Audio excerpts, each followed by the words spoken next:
We got a lot to dive into today, so we're just going to jump right into it. First things first, congratulations to Western Michigan, MAC champions.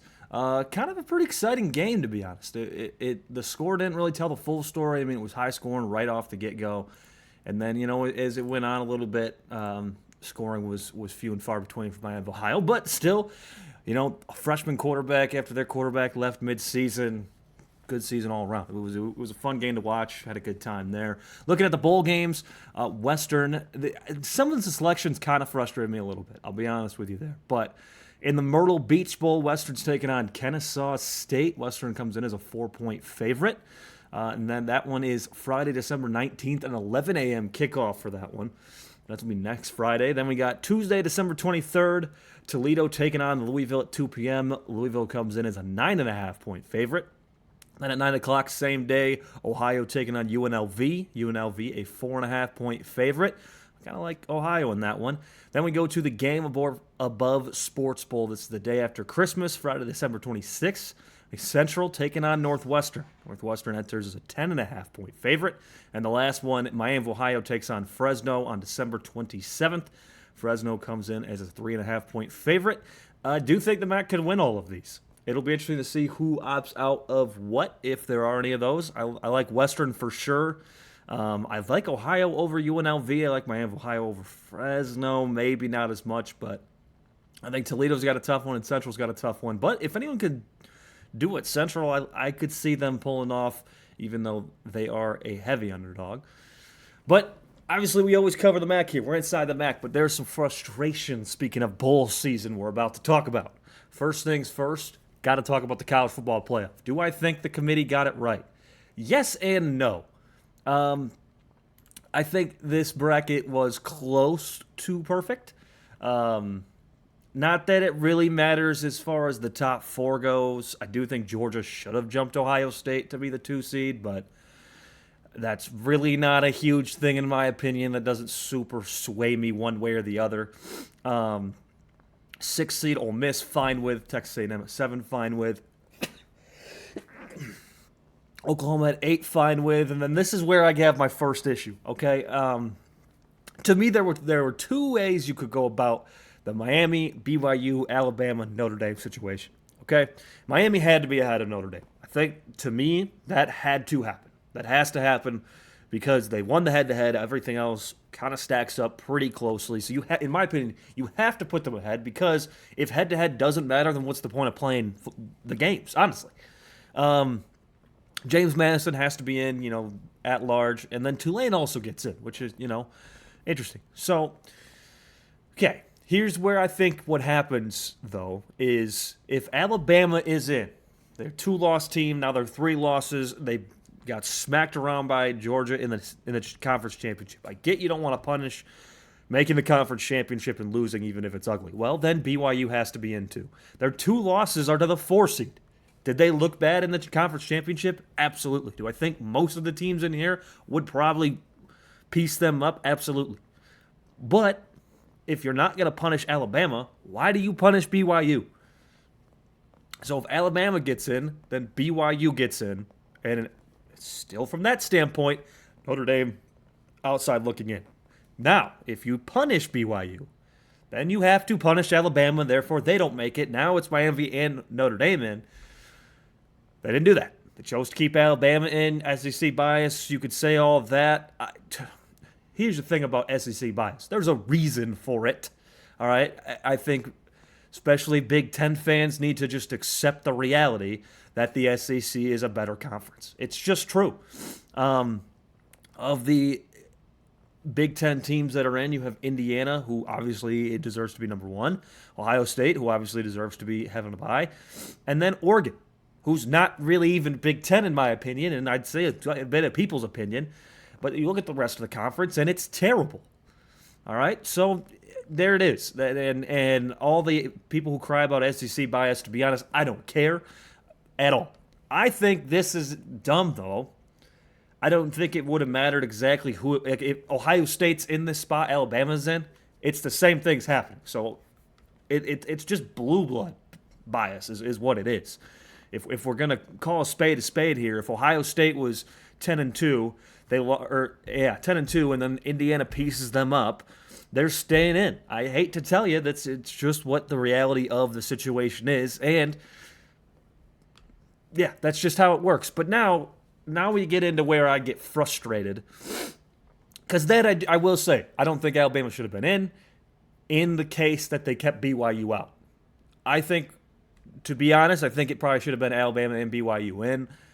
Because why would you want to make the conference championship if you're a one-loss team, then you lose again to the fourth-ranked team and you get knocked out of it? I don't get it. That to me is where they got it wrong. If you want to keep Alabama in, not punish them for the conference championship, totally agree with that sentiment, because I think we need to incentivize making the conference championship. But then BYU has to stay in over James Madison, and at that point, what you do is Notre Dame's still outside looking in.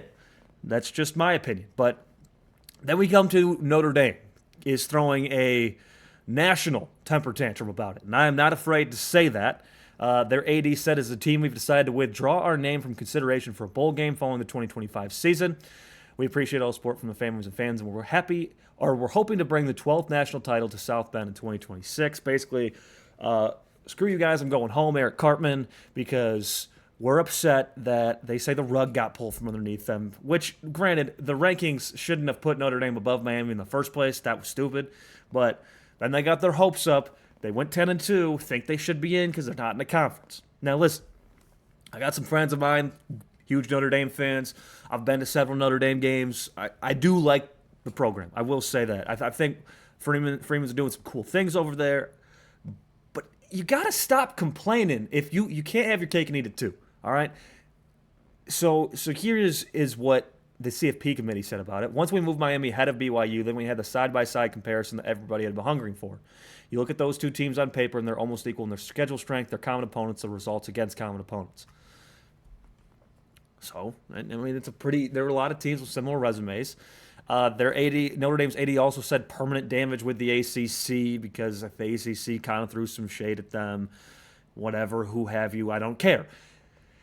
Join a conference, all right? I think, to me, the way college football works now, you can't throw a temper tantrum being an independent playing a cupcake schedule because you want to have your protected rivals and all this NBC crap.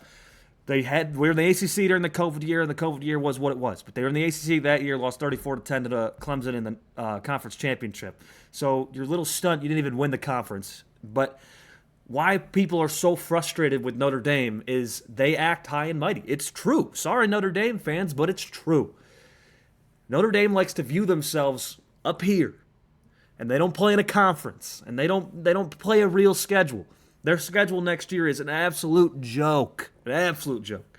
Now, everything can change in one offseason with NIL and all that stuff, so it could get better. But, I mean, when you look at the schedule, Wisconsin's one of the better teams on there. They'll still have Miami and USC, but USC hasn't really been that special for some time. But anyway, I can understand Notre Dame's frustration to a point of, hey, we thought we deserved to be in. Their losses were to Miami and Texas A&M, two teams that are in it, and everyone else, they kind of did walk all over. And I'll give them credit where credit's due. They are a good football team. Jeremiah Love is at the Heisman ceremony for a reason, even though it's a bad Heisman class. That's not beside the point. There is an argument to be made that, yes, Notre Dame could have been in. There is an argument. But as I laid out, if Alabama's in and we're not punishing conference championships, then that puts BYU ahead of Notre Dame. It has to. And they're taking James Madison's spot. Now, if you do punish both those teams and take them out, then there's a situation where they do get it. All right, now Notre Dame can be that 9 seed or whatever. But then to pull out of a bowl game and throw a temper tantrum because boo-hoo, we didn't get what we wanted, so we're going to throw a fit about it. And then you have teams that also do this. Iowa State, Kansas State, Florida State, Auburn, UCF, Baylor, Kansas, Rutgers, Temple. What are we doing? I have on this show, I have talked a lot about my frustrations with NIL and the landscape of college football. Opting out of bowl games, just making it worse. And, you can call me an old head or what have you. Guys want to stay healthy. Guys need to get prepared for the NFL. Okay, opting out of playing in your bowl game is one thing. I still don't like it. I still think, if you're a competitor, you should play in that unless there's a situation that, you're kind of banged up. But if you're healthy, I think you should play in it. We're not teaching competition right now. Getting ready for next season that's 9 months, 10 months away, whatever. And obviously, there's offseason, all that stuff. But one game, extra practice, if you're trying to keep guys around, I mean, this is a good time to showcase. Get some guys in the game that won't play as much, have some fun with it. It's bowl games are good opportunity. I mean, some of these teams like Iowa State, what Kansas State, Florida State, and Auburn shouldn't even have been invited to a bowl game if you ask me. UCF, Baylor, like, what are we doing? What's Rutgers preparing for? A next year national championship run for a team that struggles to win 6-7 games a year? Get out of here. And I'm frustrated, and I'm throwing a lot of shade, and I understand that. But at the end of the day, football is about competition. I coach football because I think there's so many valuable life lessons you get out of it. And I think we have completely gone away from that at the college level. It's about money. It's about me. There is no camaraderie. There is no team. I see things of every time a team wins a trophy, all these conference championships are like, oh, we're a family. And it's like, yeah, except 60 of you are going to leave next year. And it is what it is, man. I don't like the landscape of college football, complain about it until probably I die or something drastically changes, and I do think there will be change in the near future, but I digress. The end of the day, I think the committee, the only thing they got wrong was I think BYU should have been in over James Madison. I think you can't credit one team for losing a conference championship and punish another when they lost in similar fashions. I think Notre Dame can go cry a river and float down that river to 2026 because they don't want to play in their bowl game, and maybe that's a little harsh. But man, I'm a competitive person. I'm a competitor. I think choosing to not play in a game is just it's scared because if they were to play in a bowl game and then they lose that bowl game, guess what? Now you can't make the argument you should have made the playoff. That is all for me today. We'll talk more in depth about the MAC bowl games, but sometimes you just got to vent a little bit. Have a great rest of your Wednesday. I'll see you tomorrow.